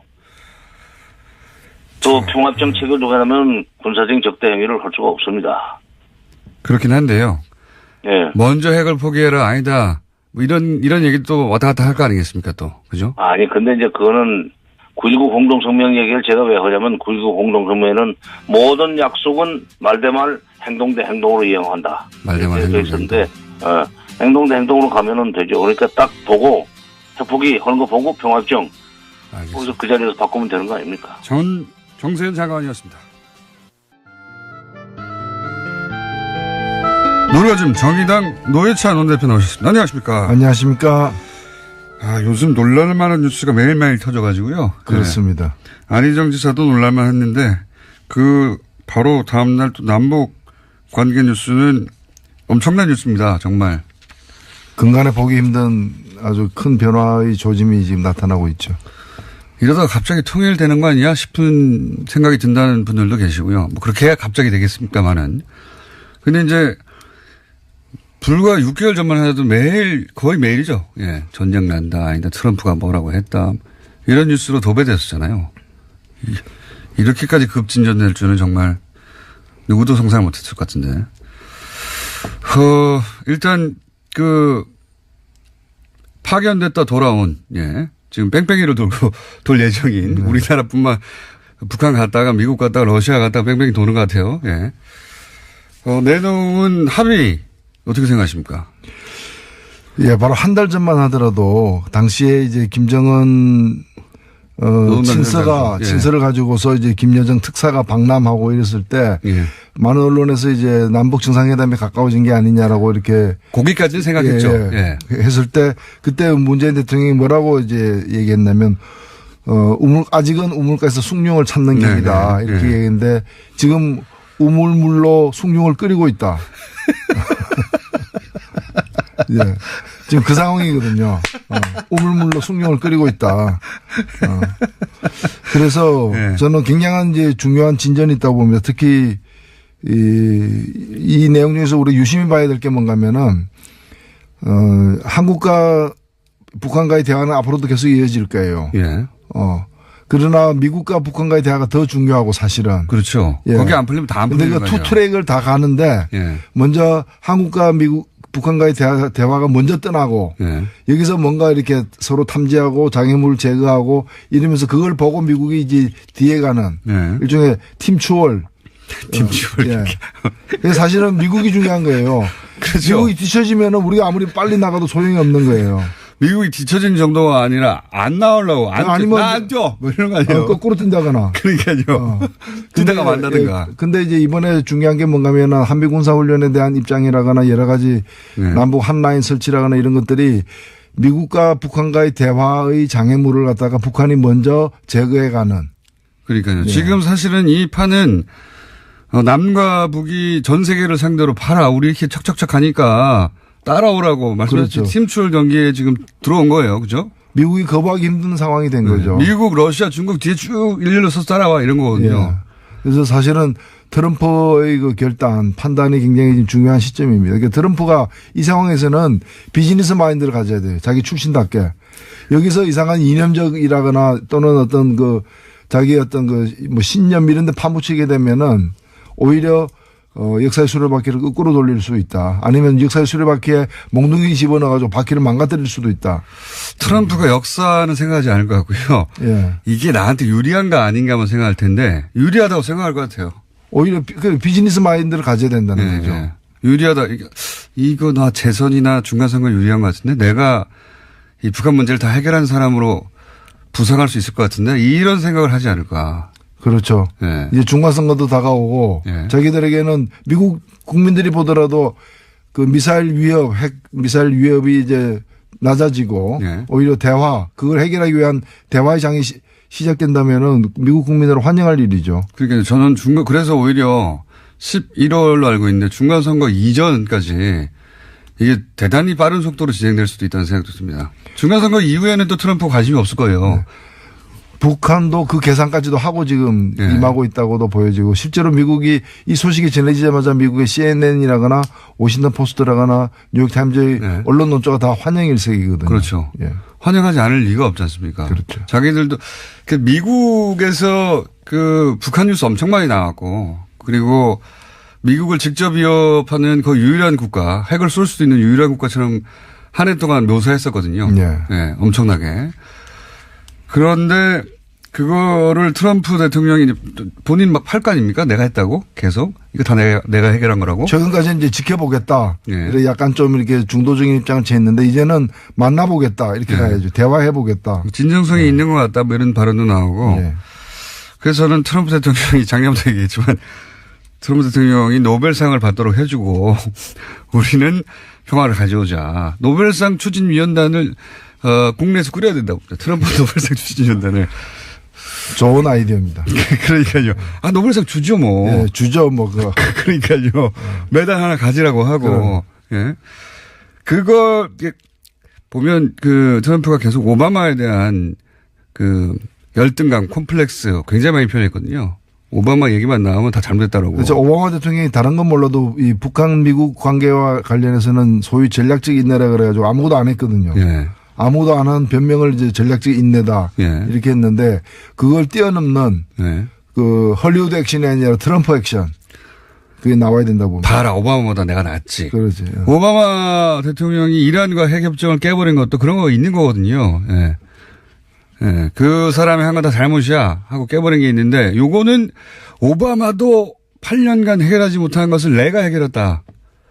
사실은 뭐 클린턴 부시 오바마로 이어지는 20년 동안 해결 안 된 그 문제죠. 이 난제를 갖다가 과거보다 더 안 좋은 조건, 예. 핵 능력이 훨씬 더 이렇게 더 고조된 예. 북한을 상대로 해서 이걸 해결한다는 것 자체가 굉장히 큰 역사적 업적이 되죠. 그래서 저는 트럼프 노벨 평화상 전혀 불만 없다. 트럼프 노벨 평화상 추진위원회 국내 시민단체가 하나 결성하는 게 좋지 않겠는가. 네. 2번 줄 수도 있다. 2번 줄. 1년에 한 번씩이니까 한 2번 정도는 줄 수 있다. 특히 이제 여기서 남측에서 회담하기로 했단 말이죠. 그것도 굉장히 큰 상징성이 있는 거죠. 처음이죠. 역사적으로 처음 내려오는 거죠. 6.25 때 내려온 거 말고는. 그러니까요. 75년 대화를 위해서는 처음 내려오는 거죠. 처음 내려오는 겁니다. 남측 평화의 집에서 이걸 건넜다는 게 중요한 거 아닙니까? 예, 군사방위산. 사실은 문재인 대통령이 평양 가는 것보다 예. 김정은이 이 판문점 남측 지역으로 내려오는 게 더 큰 의미가 있다고 저는 봅니다. 훨씬 더 큰 의미가 있죠. 네. 훨씬 더. 여기서 이제 예상 가능한 그림은 체포하라고 이제 또 나오겠죠. 일부 이제 보수단체가 체포하라고 하고 교회에서도 체포하라고 하고 그런 얘기 나올 것 같긴 합니다. 나올 것 같긴 한데 거기에 기울인 분들은 많이 없을 것 같고요. 워낙 큰 사건이라. 네. 그죠. 분계선을 남는 그 장면이 이제 아마 전 세계 외신을 타겠죠. 굉장히 큰 상징적인 장면. 그리고 한미 군사훈련 하라. 이거 굉장히 큰 겁니다. 네. 담대한 제안이라고 스스로 이제 평가를 했는데. 그러니까 자기 자랑을 네. 스스로 김정은이 했는데 담대한 제안. 담대한 거죠, 사실은. 맞긴 맞습니다. 이런 식으로 이게 저는 컬럼버스의 달걀이라고 보는데 네. 막상 이 제안을 바꿔보니까 그 괜찮은 제안이네. 우리도 네. 그렇게 평가하잖아요. 네. 대화가 잘 되겠네 이런데 이건 꺼내기가 참 힘들었던 거거든. 그렇죠. 예. 니네가 참으라 얘기거든요. 그렇죠. 협상에서는 모든 게 한 수가 다 상대에 대한 어떤 조건을 걸고 얘기할 수밖에 없는 것인데 먼저 풀어놓으니까 네. 제가 볼 때는 미국이 지금 북한이 이번에 예정대로 4월 군사훈련을 예전 수준으로 해도 괜찮다라고 얘기했잖아요. 네. 마치 훈련을 허가해 주는 사람, 승인해 주는 어떤 사람처럼 오히려 마음을 비움으로써 더 우월한 지위에 서는 거죠. 그래서 미국이 사실은 좀 난처하게 된 거예요. 그냥 하면은 네. 허락받고 하는 사람이 되잖아. 그러니까 미국도 좀 담대하게 폼 잡으려면은 좋아, 규모 축소하겠다. 오히려. 아니야, 괜찮아. 연기할게, 우리가. 연기할게. 이럴 가능성도 사실은 있습니다. 이게 외교적으로, 전략적으로 훌륭한 수인 것이 낮은 수, 그러니까 1대1로 항상 협상은 우리 이거 줄게, 니 이거 내놔. 개인 대 개인 간의 거래도 그렇게 하죠. 예. 내가 물건 이만큼 주면 납품 명확한 건 대금을 받아야 되는 거고 공짜로 주는 게 없는 법인데 저기서 이제 한미 군사 훈련을 어떤 협상의 고리로 사용할 그런 전술도 가능하거든요. 아니 미국이 이런 걸 내놔. 그럼 우리가 이걸 포기할게. 이런 고리로 사용할 수 있는데 해. 그냥 해버리니까 저기서는 그러면 이것도 해 저것도 해 걸 게 없어요 지금. 없죠. 그리고 사실 하라고 해서 또 하는 꼴을 만드는 것도 네. 그거 좀 우습죠. 미국이 대국인데. 미국이 폼을 잡으려면 뭐 면기하지 뭐 이렇게 나와야 되는 거군요. 예. 예. 그래서 지난번 평창에서 사실은 펜스 부통령이 왔을 때 그 스타일 국인 거는 미국이었거든요. 맞습니다. 예. 그래서 오히려 몸집 더 큰 사람이 더 경직된 자세를 보인 거 아니냐. 그래서 미국에서 비난이 있었던 거죠. 예. 그래서 그것 때문에 아니다. 사실은 만나려고 했던 거고 네. 만나기 2시간 전에 깬 것도 저쪽이다라는 그 네.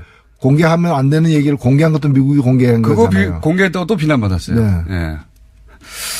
그게 이번에 이제 확실히 뭐랄까 김정은 체제에서 한 3대 쌓인 나름의 전략이 있고 그게 뭐랄까 폭발적으로 모든 걸 진행시키고 있다. 예. 걸림돌이 지금은 일단 대화까지는 없어진 셈입니다. 대화까지는. 날짜가 잡히지 않겠는가. 결국에 그동안에 늘 강조되어 왔던 이 제재 압박으로 이 문이 그 열린 건 아닙니다. 오히려 지금 정부가 이 평창 올림픽이라는 절호의 기회를 갖다가 아주 적극적으로 잘 활용해 가지고 북을 평창 올림픽에 오는데 조건이 필요 없잖아요. 네. 올림픽 참가할 자격이 있는 나라니까. 그래서 평창 올림픽에 오게 만들면서 대화의 장을 열어가지고 굉장히 자연스럽게 일을 잘 풀고 있는 거죠. 남북 모두 윈윈한 현재까지의 결과고, 예. 저는 이제 이거 보다가 무슨 생각을 했냐면, 오프닝 때도 잠깐 브리핑 때도 얘기했는데, 클린턴하고 라빈 총리하고 아라파트가 생각났었어요. 예. 그때 셋이서 어느 순간 전기를 마련해서 노벨 평화상 공동수상, 이런 장면이 전혀 불가능한 건 아닐 수도 있겠다는 생각. 물론 아직은 우물인데요. 우물 근처에 근데 있는데. 우물물로 지금 숭늉을 끓이기 시작한 거예요. 우물 근처이긴 한데 이러다가 진짜 진한 숭늉 나오는 거 아닌가 싶습니다. 그리고 바로 또 이제 저는 자유한국당도 좀 달라져야 돼요. 이제 오늘 이제 청와대에서 이 남북 최근에 어떤 그 대화에 대한 어떤 보고를 받게 되는데 네. 그 홍준표 대표도 참석을 하기로 이번에는 네. 했잖아요. 사실 그게 대표님 맞는 가십니까? 거죠. 아니 원내대표 회담이 아니고 대표 회담이에요. 대표 예. 근데 여기에 하기로 결정한 건 참 잘했다고 봐요. 예. 참 잘했어요 하고 도장 찍어주고 싶어요. 예. 사실 여기 말고 또 갈 데도 없어요, 사실. 여기 안 가면은 미국 가서 또 핵 구걸하러 다녀야 되는데 한핵 줍쇼. 그럴 수 없잖아요, 지금. 네.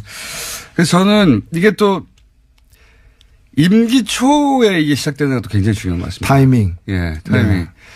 과거에 2차례는 임기 말이거나 정권 교체이기 직전이었거든요. 그래서 이제 지속적으로 힘을 가지고 2년, 3년, 4년 밀어붙일 수가 없었는데 이 임기 초에 된다는 것도 대단히 중요한 포인트 같습니다. 사실 그 노무현 정부 때 14 공동성명을 만들어내는 굉장히 그 성과는 있었지만 그것이 네. 너무 임기 후반부에 그러니까요. 이루어져서 더 그런 철학과 그런 기세로다가 더 연장시키기가 힘들었던 건. 근데 이번에는 이제 아주 임기 초반에 네. 1년도 채 안 돼서 이걸 만들어냈기 때문에 앞으로 그 남은 시간이 굉장히 중요하다고 봅니다. 트럼프도 마침 중간 선거가 있고요. 그렇죠. 예. 또 당연히 이제 그 연임을 향해서 달려갈 것이고 그러다 보니 굉장히 절호의 타이밍이다. 이 타이밍 올해를 놓치면 안 된다. 예. 이 문제를 풀거나 아니면 풀 가능성이 높아진 상태가 되면은 그 트럼프 연임은 보장된다고 봅니다. 저는. 제가 보기에는 그 이야기를 계속 트럼프한테 해줘야 된다고 봐요. 네. 트럼프 트윗 팔로우 단을 꾸려가지고 한국에서 트위터에다 올려버려. 계속해서 트럼프 트윗에다가 이렇게 하면 당신이 재임 낼 수 있다고. 노벨 평화상 1년에 한 번씩 주겠다. 주지는 못하더라도 주라고 운동을 하겠다 우리가 한국에서. 자, 트럼프가 가진 독특한 대단히 이기적이지면서 동시에 이제 비즈니스적이고 독특한 캐릭터를 지금이야말로 잘 이해해서 활용할 때가 왔다. 이런 생각이 들고요. 예. 우리가 예상하는 것보다 훨씬 빠른 속도로, 예. 일이 진행되고 있다. 예. 그렇습니다. 자, 그리고 안희정 지사 사건 말이죠. 저희가 오늘 2부에서 잠깐 다뤘는데, 대한민국의 많은 남성들이 알아야 될 내용이 뭐냐면, 법률적인 관점에서 다뤄봤는데 위력에 의한 가늠. 이 경우는 상대방이 자유의지가 있는 상태에서 이 선택을 했다는 것조차도 따지지 않는다는 거죠. 그렇죠. 예. 그 위계와 그 지위, 그 위력으로 혐의가 인정되기 때문에 이거 대한민국 남성들이 다 알아야 됩니다. 예.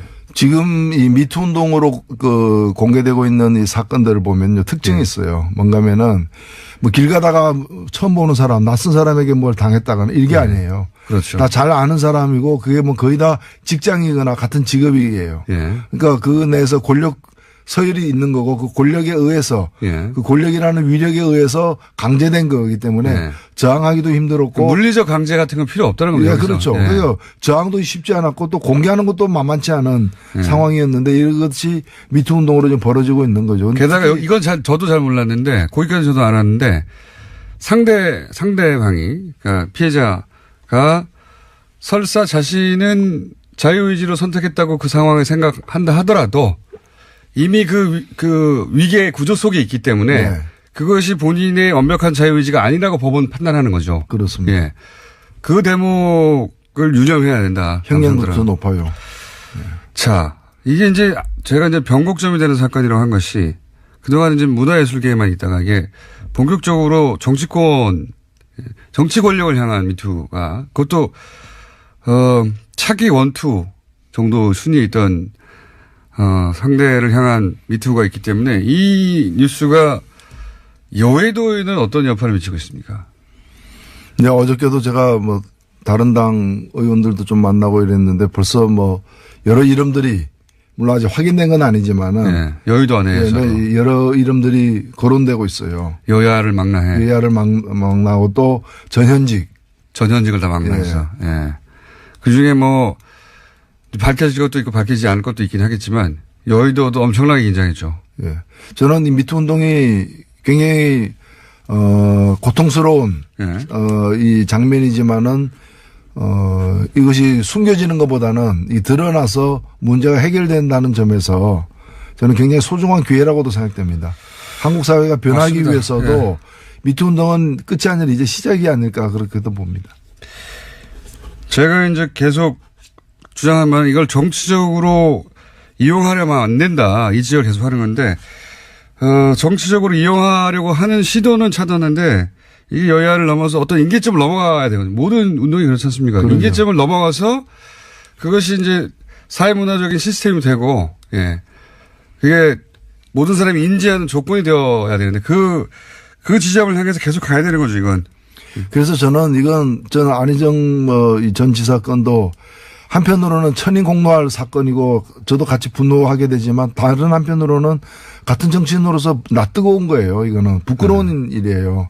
그래서 스스로 좀 성찰하고 자성하는 계기로 삼아야지 이걸 가지고 그래 너희 당 그렇지 뭐 이런 식으로 충남에서 후보 네. 내지 마 바로 나오잖아요. 예. 예. 그러면 그 당은 뭐예요? 그 당은 한국에서는 후보는 못 내야지.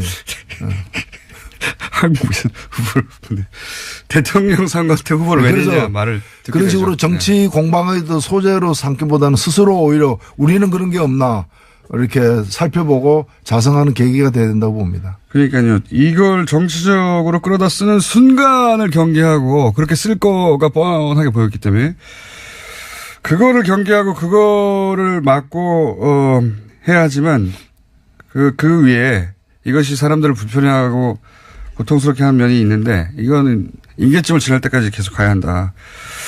제 얘기 요지는 그거고 자 법률적인 지점은 저희가 한번 짚어봤고요. 여의도도 떨고 있죠. 예. 떨고 있습니다. 그리고 이건 그 위력에 의한 이제 성폭행 이거는 권력이 있는 곳에는 권력의 어두운 그림자예요. 권력이 있는 곳에서는 이런 사건이 있을 개연성이 있기 때문에 예. 잘 살펴봐야 돼요. 권력을 가지면 이건 좀 남녀하고 상관없는 얘기입니다. 또 남자도 권력을 가지면 뇌가 변한다는 연구 결과가 있어요.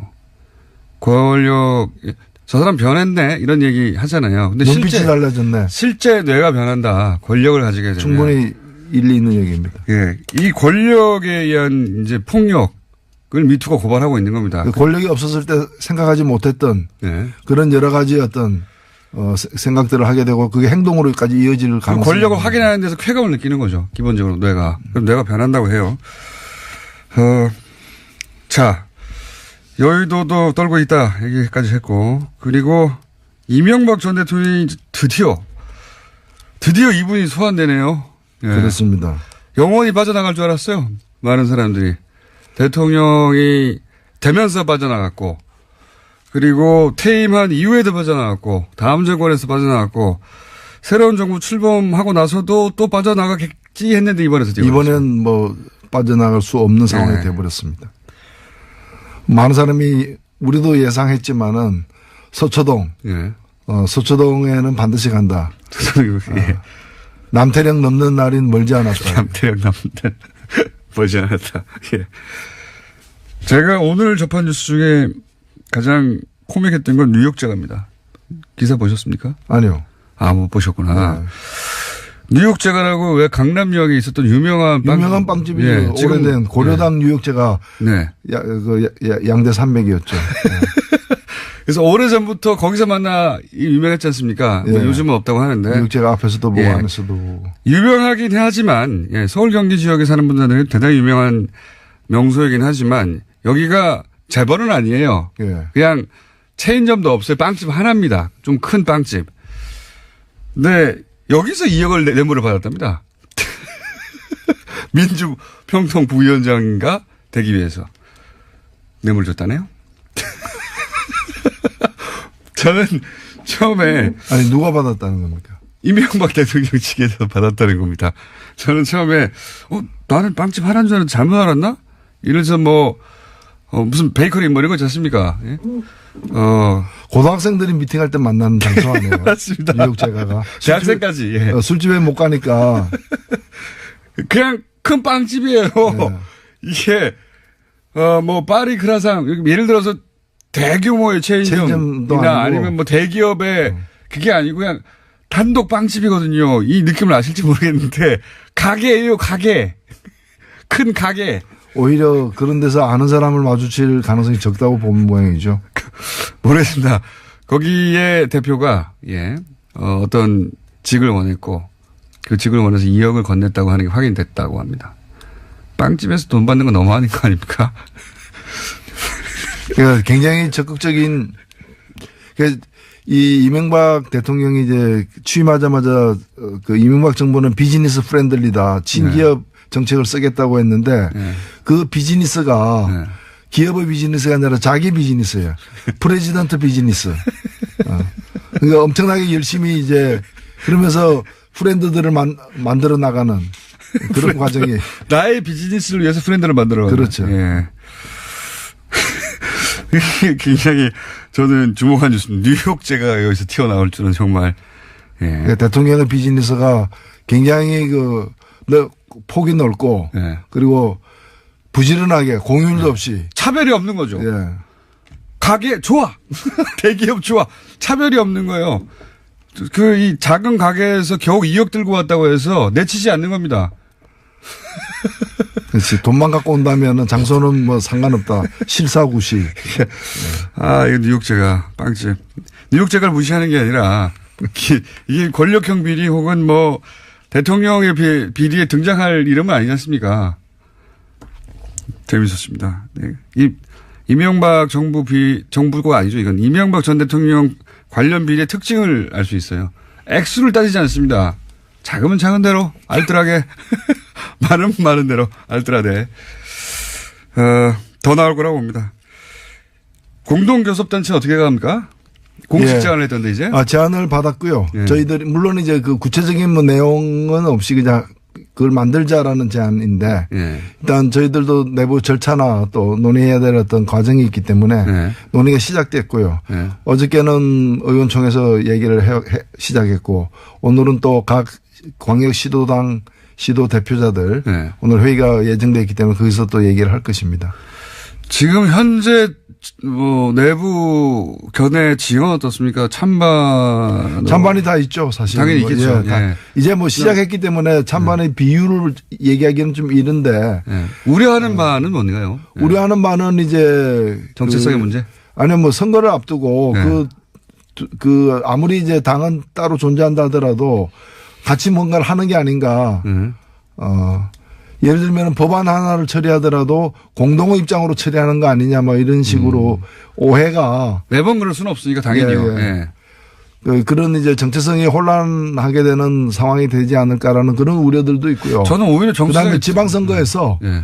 그 당장에 이제 그 민주평화당과 이렇게 격돌해야 되는 지역들이 있지 않습니까? 아, 그렇겠군요. 예. 거기서는 이제 중앙에서는 같이 한다 그러고 예. 그다음에 현장에서는 또 후보들끼리 격돌해야 되니까 이걸 어떻게 설명할 것인가 그런 이제 좀 어려움들이 있는 거죠.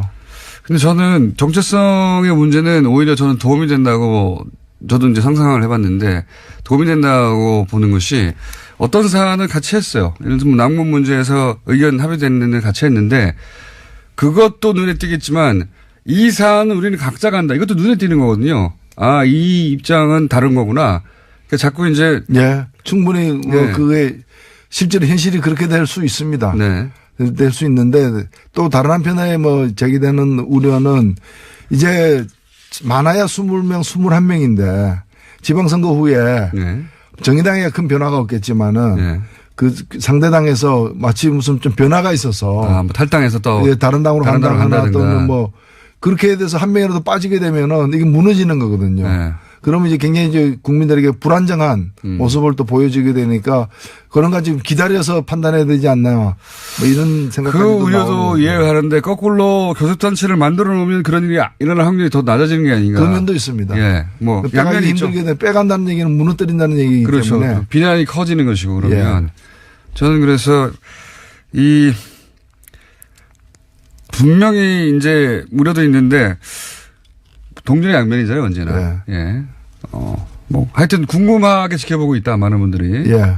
하여튼 저희들이 좋은 판단을 해서 좋은 소식을 만들겠습니다. 마지막으로 이건 언급을 하고 가셔야 될 것 같아서 장충기 새로 나온 문자 보셨죠? 예, 혈맹이다. 우리는 삼성을 한번 한 거. 예. 대단한 멘트 아닙니까? 혈맹이다. 삼성의 눈으로 세상을 보고 있다.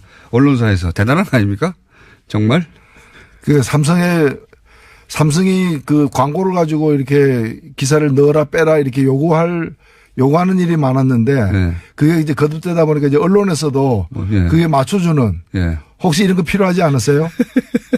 그리고 평소에 저희가 생각을 많이 들어야 합니다. 그래서 만나주시죠. 왜 만나려고 했겠어요? 만나서는 이제 뭐 부탁을 몇 개 집어넣으려고. 네. 예. 이것도 굉장히 충격적인 거거든요. 언론사가 기업에게 우리는 당신들 눈으로 세상을 봐요. 당신들은 혈맹이에요.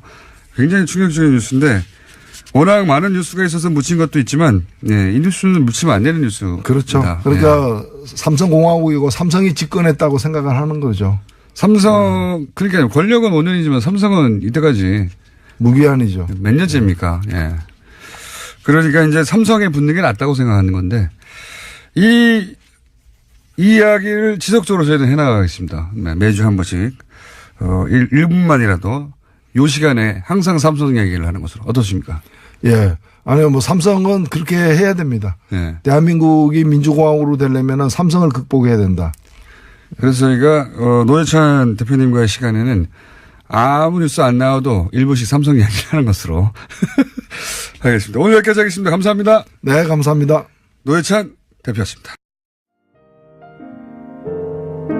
여러분 안녕하십니까, MB입니다. 그날이 왔습니다.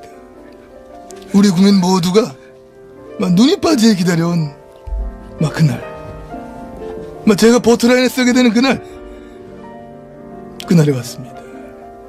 저는 막 이 자리를 빌려서 꼭 이런 말을 하고 싶습니다. 이게 다만 뉴스공장 덕분이다. 응? 질문하는 힘을 길러라. 다스는 누구 겁니까? 다스는 누구 거냐? 바로 그 질문 덕분에 막 결국엔 이런 날이 온 것이 아니냐. 오늘 그거를 듣다 보니까 본사장이 자꾸 막 왜 뭐 뉴욕제 가냐, 뭐 제가 뭐 얘기하고 그러는데 좀 답답하네. 이 몰라? 빵집에서 돈을 받아야 빵이 가는 거야. 응? 웃기냐 지금? 8764번으로 막 신청 하나 보내주셨는데 영화 1987에 나온 노래 한 번 불러주세요. 그날이 오면 나보러 불러라고. 나 이건 진짜 못하겠다 진짜. 에이.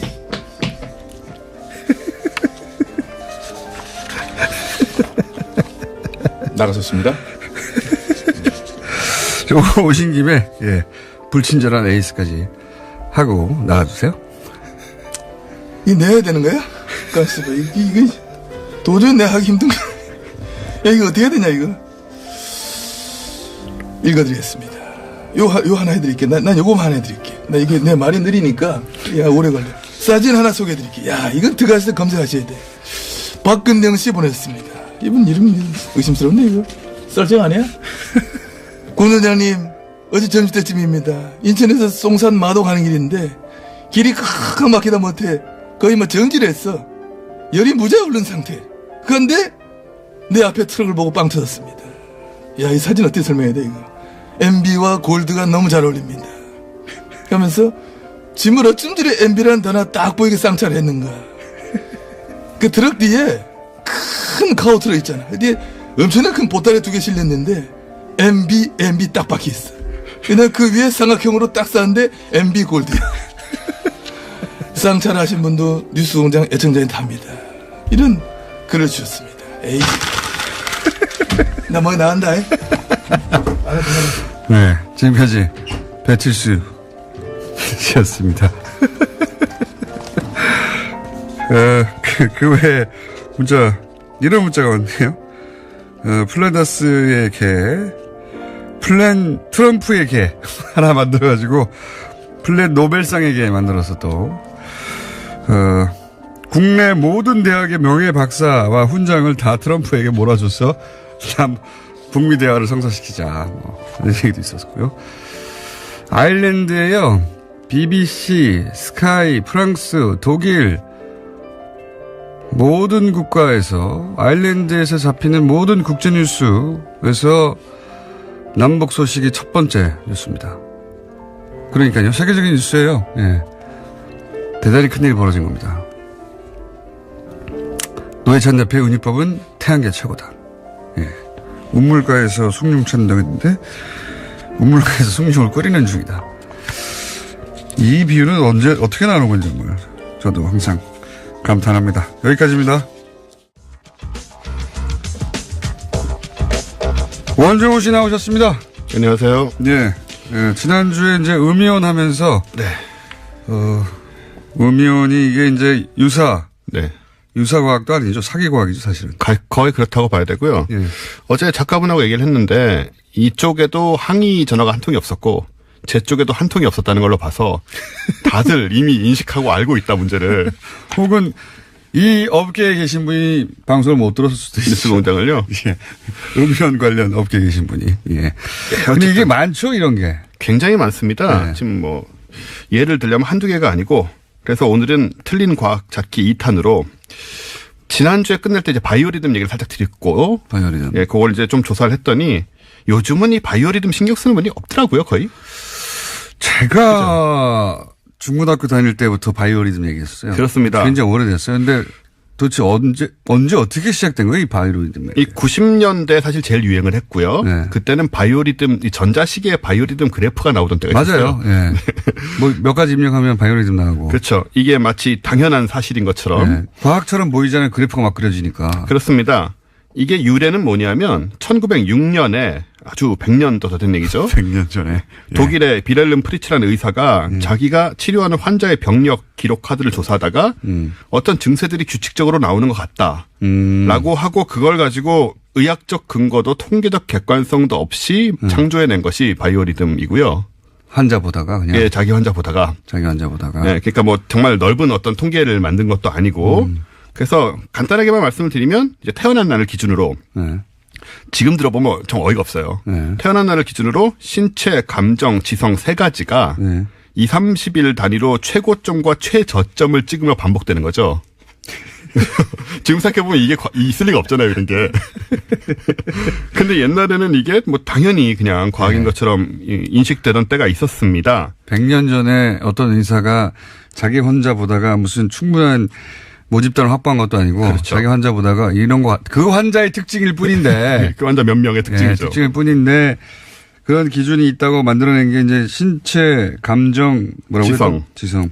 이렇게 해가지고 했던 건데 지금은 이제 너무 안 쓰여서 이걸 뭐 너무 깊이 들어갈 필요는 없겠다 싶고 그래서 오늘의 진짜 주제는 뭐냐면 지난번 음이온만큼 광범위하게 퍼져 있는 바로 너무나도 익숙한 원적외선입니다. 원적외선. 네. 누구나 뭐 여러 번 들어봤을 광고에서도 원적외선. 이거 원적외선 하면 또 게르마늄 아닙니까? 게르마늄. 그렇습니다. 이제 그런 쪽으로 연결이 될 텐데 게르마늄. 찜질방. 예, 찜질방. 찜질방 연결되네요. 네. 지난번에 제가 매트 나오고. 그래서 매트 나오고 뭐 조리기구도 나오고 하는데 지난번에 제가 그 일본 히타치의 그 음이온 컴퓨터 얘기 드렸잖아요. 네. 음이온이 나온다는 컴퓨터. 이 90년대 비슷한 시기에 우리나라에는 바이오 텔레비전이라는 게 있었어요. 기억이 나시는지 모르겠지만 기억 안 납니다, 그거는. 이게 얼마 전 우리 저쪽 뭐죠? 교도소 관련해서 유명하셨던 그 S사의 그 전자 회사에서 당시에 만들었던 거예요. 그래요? 예. 삼성에서 만든 거예요? 그렇습니다. 네. 뭐 이렇게 어렵게 말씀하세요? 그냥 재미있어 보려고요. 네. 이 TV에서 원적외선을 내뿜어서 꽃이 시들지 않게 한다는 광고도 했어요, 그때. 네. 원적외선이 안 나오는 TV에서는 앞에는 꽃이 시들고 얘는 안 시들고 네, 그런 그래요? 식으로 팔았습니다. 네, 원적외선이 이제 이렇게 엄청나게 뭐 강력한 그런 에너지를 갖고 있다고 얘기가 되는데 대충 효능을 설명을 드리면 일반 열보다 80배나 깊은 피부 심층에 침투한다. 4, 5cm 침투한다는 얘기니까 뼈속까지 들어간다는 얘기죠, 열이. 일단 얼핏 들어도 이 4, 5cm가 8에서 4, 5cm. 죽는 거 아닙니까? 그러면 사람이? 이게 무슨 이렇게까지 침투해서 되겠느냐라는 생각이 들고 그래서 세균과 암세포를 죽이고 뭐 혈관과 뼈속을 치료하고 암세포를 죽여요? 암세포를 죽입니다. 그리고 세포 속 수분과 단백질 분자를 공진시켜서 뭐 세포 활동을 왕성하게 하고 신진대사가 높아지고 혈전을 부대하며 체질을 산성에서 약 알칼리성으로 개선한다. 우리 전에 이 얘기했었잖아요. 이런 거 없다는 거. 네, 근데 역시 나오고 있고 또 정신 건강에도 도움이 됩니다. 스트레스를 풀어주고 노폐물을 배설시켜주고 수분을 유지해주며 기타 등등 엄청난 효능이 있습니다. 라고 주장하고 있죠. SF적이네요, 굉장히. 굉장히 네, 전설과 신화를 듣고 있는 것 같은데 그럼 이제 원적외선이 뭔가 지난번 음이온처럼 살펴보자면 원적외선은 적외선이죠. 적외선인데 이제 적외선은 아시다시피 붉은색 바깥쪽에 있는 빛이잖아요. 적외. 그렇죠. 예. 네, 적외선인데 이 중에 이제 좀 파장이 길고 에너지가 낮은 쪽은 원적외선 그리고 파장이 짧고 에너지가 높은 것은 근적외선이라고 하는데 보통 우리가 열이라고 느끼는 게 근적외선이 대부분입니다. 그러니까 굉장히 흔한 빛이에요. 사실상 모든 물체에서 다 나오고 있습니다. 그래요? 네, 우리가 주변에서 접할 수 있는 모든 물체에서 다 조금씩 나오고 있죠. 원적외선이라는 게. 예, 원적외선이라는 게. 그래서 어떤 굉장히 특별한 물질이 아니다라는 것부터 일단 말씀을 드리고 그럼 이제 이게 과연 그런 치료 효과를 내는 것인가? 당연히 제가 오늘 들고 나온 걸 보면 아니겠죠. 일단 피부 3, 4cm 안까지 투과되지 않습니다. 그냥 그럴 리가 있나요? 그러니까요. 네? 빛이 무슨 드릴이에요? 피부를 파고 들어가게? 그렇기는커녕 피부 표면 단 0.12mm, 0.2mm 내에서 모든 에너지가 사라져 버립니다. 그렇겠죠, 당연히. 피부를 뚫고 들어간다는 건 피부를 태우고 들어가는 건데. 그렇습니다. 차라리 근적외선이 몇 밀리미터 정도 투과되니까 차라리 낫습니다. 그래요? 우리가 흔히 얘기하는 열이 그냥 근적외선은 그냥 열이에요, 열. 그래서 이걸 이제. 근적에서는 탄다는 얘기 아니에요. 피부가 투과되는 게 아니고. 그러니까 뭐 아주 세진 않으니까 이제 열감이 느껴지는 거죠. 원적외선도 마찬가지인데 차라리 그 열감이 깊이 들어가는 게 원적외선보다 근적외선이 더 낫다. 열감이. 예. 라는 것이고 아까 뭐 물속에 분자를 공진시키고 어쩌고 했잖아요. 그걸 하는 것은 원적외선이 아니고 마이크로파인데. 마이크로파는 어디 쓰느냐면 전자레인지에 쓰는 거죠. 전자레인지죠. 전자레인지. 예, 만약에 원적외선이 이런 것이라면 굉장히 위험할 수 있습니다. 아니 그러면 신체가 끓을 거 아닙니까? 그러니까요. 안에 이제 수분이 끓게 해야 되는데.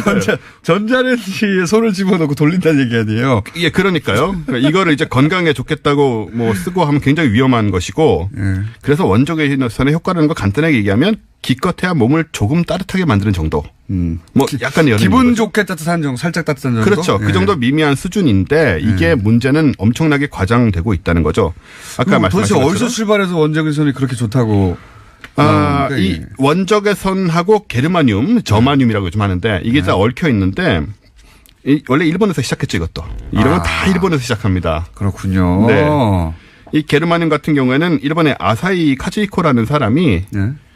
회사를 만들었어요. 이 물에 용해되는 게르마늄을 만든 다음에 이거를 파는 회사를 만들었고 이게 이제 기적의 치유제라고 스스로 광고를 시작했습니다. 기적의 치유제. 네. 과학적 근거는 전혀 없고요. 네. 1975년부터 이미 시작을 했고 이 사람은 이제 먹는 게르마늄, 바르는 화장품 게르마늄도 만들어 팔았어요. 근데 이런 것은 굉장히 위험합니다.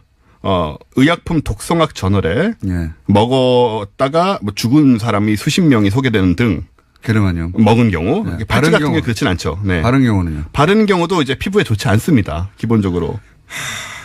예, 그런 위험한 물질인데 위험한 물질인데. 우리나라는 이걸 이제 요즘 팔찌로 많이 만들어서 쓰거든요. 목걸이나. 이게 지난번에 보니까는 올 설에 네. 가장 효자 상품이었다고 하더라고요. 아니 그런 인식이 있어요. 네. 원적외선 뭐 옥장판, 옥은 여기 똑같은 케이스는 아닌지 모르겠는데 그렇죠. 어쨌든 그런 느낌의 광고도 있지 않습니까? 게르마늄, 옥, 뭐 그 어르신들 예. 몸 쓰시고 하는데 부모님들한테 네네. 사드려야 되는 어떤 항목 가장 손쉽게 떠올릴 수 있는 게 그런 거거든요. 예. 그래서 게르마늄 침대, 게르마늄 장판 뭐 이런 거. 그렇습니다. 이게 차라리 열이 좀 나오는 것, 그러니까 뭐 전기로 열을 낸다거나 아니면 네. 조리기구는 원적외선이 조금 더 나올 수도 있습니다. 그런데 역시 원적외선 자체가 효과가 없기 때문에 조금 더 나온다고 해서 의미도 없거니와 상온에서 쓰는 반지나 팔찌나 목걸이 같은 거는 그냥 플라스틱으로 만든 거랑 똑같다고 보시면 돼요. 예. 전혀 아무 기능도 없고 아무 근거도 없다. 침대 게르마늄 성분이 얼마나 들어가서 게르마늄이라고 부르는지는 모르겠지만 하여튼 네. 그런 침대 효과는 없는데 거꾸로 몸에 나쁘지는 않아요? 나쁠 건 없습니다. 먹는 네. 게 아니기 때문에. 네. 나쁘지는 않다고 하니 다행입니다. 근데 비싸기 때문에 이제 정신 건강에 나쁘죠. 돈은 많은 이 돈을 방송을 듣고 나면 정신건강에 나쁜 거죠. 차라리 내버려뒀어야 하는 건데 기왕에 네. 산 거. 예? 이 아사히 카즈이코라는 이 게르마늄 만드신 분, 네. 유기 게르마늄 만드신 분의 과학적 사고의 수준이 어느 정도냐면 이런 식으로 말하세요. 원자번호 32인 게르마늄의 원자는 원자번호 14인 실리콘보다 더 크다. 더 큰 원자는 더 좋고 색다른 성질을 가지고 있을 것이다. 이런 식으로 아무 근거도 없이 이런 식으로 얘기를 하는 분입니다. 제 생각에는 안과나 이런 데 가서 이제 뭐 눈치료나 이렇게 받고 네. 그때 적외선을 쏘잖아요. 네. 빨간. 네. 그걸 보고 처음에 생각했을까요? 그러니까 저온으로 이렇게 뭐랄까 뜨거우면 안 되니까 저온으로 치료라기보다 이제 뭐랄까 보호해 준다고 할까? 그러니까 그 논리를 일반인이 따라가기 굉장히 어렵고요. 그 네. 상식인이 이런 어떻게 해서 이런 논리가 도출됐는지를 사실 이해하기 되게 어렵습니다. 장사 때문에 탄생한 거니까. 그렇죠. 네. 뭐 여러 가지 이렇게 이해하지 붙였긴 했지만. 말고 아니라는 것만 알자. 그렇습니다. 결론 짓자면 원적외선 거의 효과 없고 특히 반지